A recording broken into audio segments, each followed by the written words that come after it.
Всем привет! С вами адвокат Таир Насханов. Наследственные правоотношения могут затрагивать всех нас.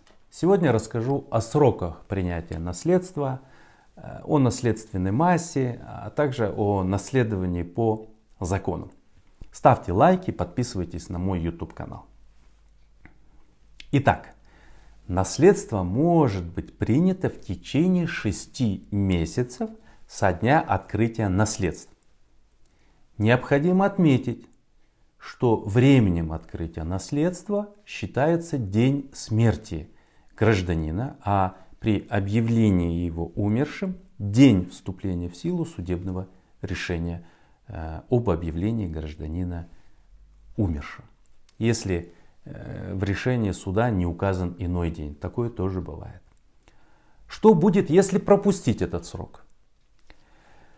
По заявлению наследника, который пропустил срок, суд может восстановить этот срок и признать наследника принявшим наследство, если наследник пропустил этот срок по уважительным причинам.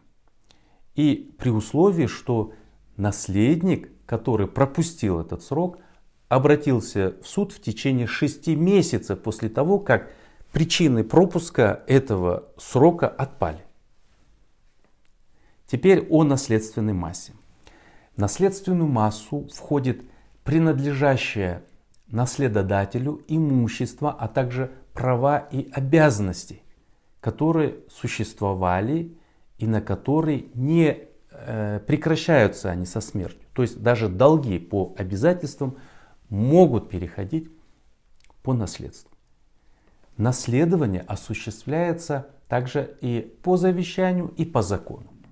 Давайте остановимся на наследовании по закону. В первую очередь входят все дети наследодателя, также супруг и его родители. Вторая очередь — это братья, сестры, бабушка, дедушка.